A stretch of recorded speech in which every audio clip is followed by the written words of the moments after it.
दोस्तों, अब तक आपने कई सारी अमेजिंग आर्कियोलॉजिकल डिस्कवरीज के बारे में सुना होगा जो वाकई अद्भुत होती है। पर क्या कभी आपने इतनी ज्यादा विचित्र डिस्कवरीज के बारे में सुना है जिन्हें साइंटिस्ट और आर्कियोलॉजिस्ट भी आज तक सॉल्व नहीं कर पाए हैं? अगर नहीं तो इस वीडियो को बिना स्किप किए एंड तक जरूर देखिएगा, क्योंकि इसमें हम आपको यही बताने वाले हैं। तो आइए शुरू करते हैं इस मजेदार वीडियो को। Number 9, Nazi iron man Buddha. दोस्तों, नाजी के कुछ एक्सपर्ट्स ने एक अभियान के दौरान 1930 में बुद्धा की एक पुरानी मूर्ति खोजी थी, लेकिन उस समय उन्हें इसकी कीमत का कोई अंदाजा नहीं था। पर मॉडर्न रिसर्च में अब जाकर पता चला है कि ये मूर्ति बहुत ही कीमती उल्कापिंड के धातुओं से बनाई गई थी। इस मूर्ति के छाती पर एक स्वास्तिक यानी कि साथिया का निशान बना हुआ है। रिसर्चर्स के मुताबिक स्वास्तिक के निशान वाली ये मूर्ति करीब 1000 साल से भी ज्यादा पुरानी है और ये लोहे के एक दुर्लभ स्वरूप से तैयार हुई है, जिसमें निकल यानी कि गिल्ट भी मिला हुआ है। रिसर्च करने वाली टीम का मानना है कि ये धातु चिंगा उल्कापिंड का हिस्सा है, जो करीब 15,000 साल पहले साइबेरिया और मंगोलिया की सीमा पर गिरा था। उल्कापिंड के मलबे का पता 1913 में ही लगा, लेकिन जिस असली धातु से मूर्ति बनी है उसे कई सदी पहले ही इकट्ठा कर लिया गया था, जो काफी ज्यादा हैरान कर देने वाली खोज है। नंबर 8, व्हाइट शैमन मुरल। यह खोज दक्षिण पश्चिम टेक्सास के निचले हिस्से पैकोस कैन्यनलैंड्स में 1 मील ऊपर की ओर पैकोस रिवर और रियो ग्रांड के संगम वाले स्थान पर की गई है। वहीं व्हाइट शैमन रॉक शेल्टर को चूना पत्थर की घाटी के अंत में एक चट्टान के ऊपर उकेरा गया है। वहां एक छोटे से एल्कोव में 26 फुट लंबा चित्रलेखों का संग्रह एक चिकनी दीवार पर फैला हुआ है, जो पश्चिम की ओर नजर आता है। आपको जानकर आश्चर्य होगा कि दीवार पर बनी इन आकृतियों के रंग समय के साथ फीके पड़ गए हैं। इन आकृतियों में से कुछ बहुत ही मनमोहक हैं, जिन्हें समझना काफी कठिन काम है। इनमें से कुछ तो साफ समझ आती हैं कि उनमें मानव या पशु जैसी आकृति बनी हुई है, और इसके बारे में एक और खास बात यह है कि ये डूबते सूरज के साथ पीले और लाल रंगों को तेज कर सकती है, जबकि एक पूर्णिमा का चांद सफेद छवियों को रोशन करता है। इसमें लंबे सिर की मानव आकृति भी शामिल है, जो साइट को इसका नाम देती है। इसी तरह के रॉक आर्ट के आंकड़े कुछ 20 फीट तक ऊंचे पैकोस और रियो ग्रांड के संगम के आसपास से करीब 90 मील के दायरे में 200 से अधिक चट्टानों को सजाते हैं। इसके बारे में रिसर्चर्स का मानना है कि 2500 ईसा पूर्व से 500 ईस्वी तक इन चित्रों का निर्माण किया गया था, जिसे पेकोस नदी की शैली के रूप में जाना जाता है। Number 7, bison massacre. दोस्तों, ये बात 500 बीसी के आसपास की है, जब नॉर्दर्न प्लेन कल्चर के लोगों के एक ग्रुप ने अल्बर्टा कनाडा में हजारों की तादाद में आर्टिफैक्ट छोड़े थे, जिसमें कई बोन फ्रैगमेंट्स और पत्थर के बने हथियार शामिल हैं। लेकिन शायद आपको ये जानकर ताज्जुब होगा कि इसमें 65 से ज्यादा बाइसन की हड्डियां शामिल थी। लेकिन इससे भी ज्यादा हैरानी की बात यह है कि वहां पर जो 100 से ज्यादा पत्थर के नुकीले हथियार खोजे गए हैं, वो सभी एक अलग प्रकार के पत्थर के बने हुए थे, जो वहां से करीब 624 मील की दूरी पर पाए जाते हैं। आप ये भी जान लें कि जहां ये पत्थर पाए जाते हैं, वहां भी करीब 8 बाइसन बोन का अरेंजमेंट देखने को मिला है। इन सभी चीजों को देखते हुए एक्सपर्ट्स का मानना है उस समय लोग ज्यादातर बाइसन का मांस खाना ही पसंद करते थे, और ये परंपरा न केवल अल्बर्टा में बल्कि वहां से 1000 किलोमीटर दूर नॉर्थ डकोटा में भी एक ही समय पर चल रही थी। ये खोज सच में विचित्र है, जो हमें एंशिएंट पीपल को अजीब सोचने पर मजबूर करती है। नंबर 6, रावण's डेड बॉडी। दोस्तों, आपको बता दें कि एक रिसर्च में श्रीलंकाई रिसर्चर्स ने 50 ऐसे स्थल खोजने का दावा किया है जिनका संबंध रामायण से है। उन्होंने रावण की डेड बॉडी मौजूद होने का दावा किया है। श्रीलंका का इंटरनेशनल रामायण रिसर्च सेंटर और वहां के पर्यटन मंत्रालय ने मिलकर रामायण से जुड़े ऐसे 50 स्थल खोजे हैं, जिन स्थलों का उल्लेख रामायण में भी मिलता है। इन 50 स्थलों में से एक ऐसा भी है जिसमें श्रीलंका के रायगला के जंगलों के बीच एक विशालकाय पहाड़ी भी आती है। उनका दावा है कि ये रावण की गुफा है, जहां उसने तपस्या की थी, और उसी गुफा में आज भी रावण का शव सुरक्षित रखा हुआ है।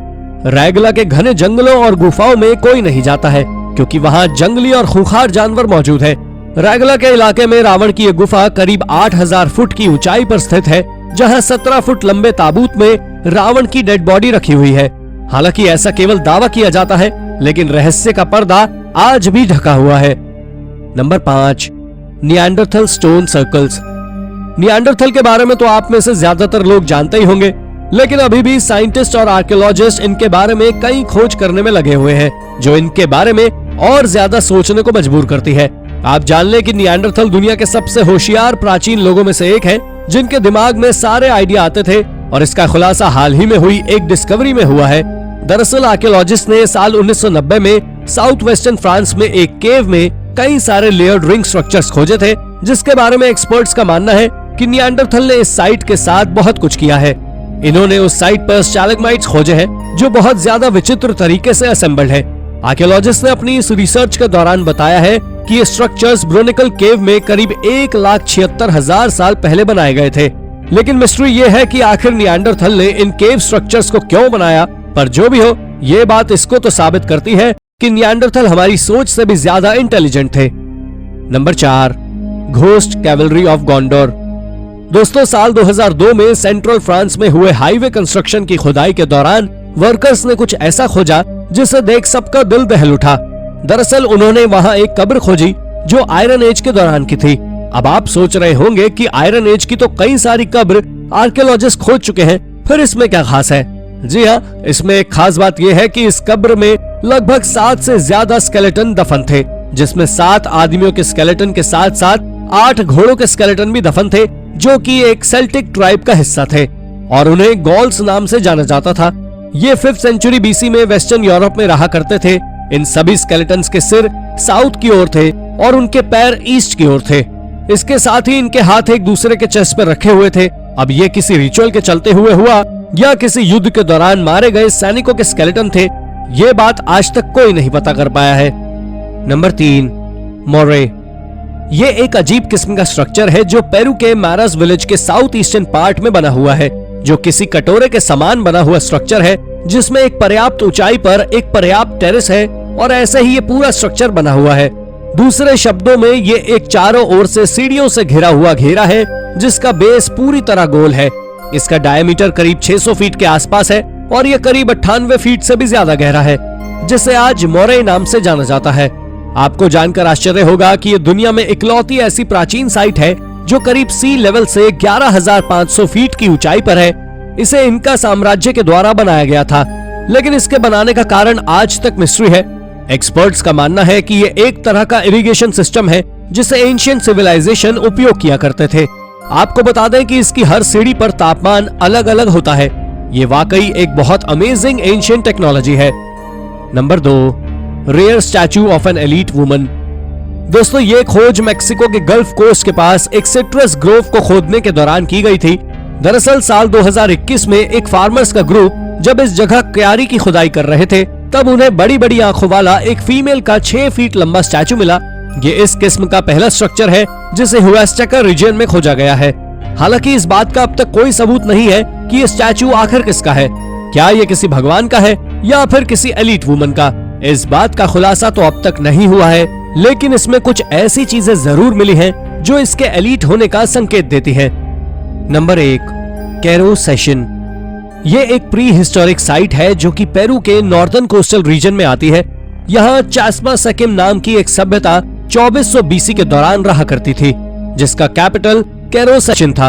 आपको बता दें कि कैरो सेशन पूरी तरह मेगालिथिक आर्किटेक्चर से भरा पड़ा है, जिसमें कई स्टीप्ड पिरामिड्स भी आते हैं। आप जान लें कि यहाँ एक करीब 13.5 फीट ऊंची दीवार भी बनी है, जिसमें सैकड़ों की तादाद में ह्यूमन सैक्रिफाइसेस को कार्व किया गया है। इसमें सबसे ज्यादा हैरान करने वाली कार्विंग एक ह्यूमन की है जो हाथ में बंदूक की तरह कुछ हथियार पकड़े हुए है, जो कि कई सवालों को खड़ा करती है कि जैसे क्या वो बंदूक है? क्या एंशिएंट टेक्नोलॉजी आज की मॉडर्न टेक्नोलॉजी से भी अच्छी थी? इन सभी सवालों के जवाब हम तो नहीं जानते, पर आपका इसके बारे में क्या कहना है हमें कमेंट करके जरूर बताएं। तो दोस्तों, ये थी हमारी एक और इंटरेस्टिंग वीडियो। अगर आपको ये वीडियो पसंद आई हो तो इसे लाइक करें और हाँ, जाते जाते चैनल को सब्सक्राइब भी जरूर कर दीजिएगा। धन्यवाद।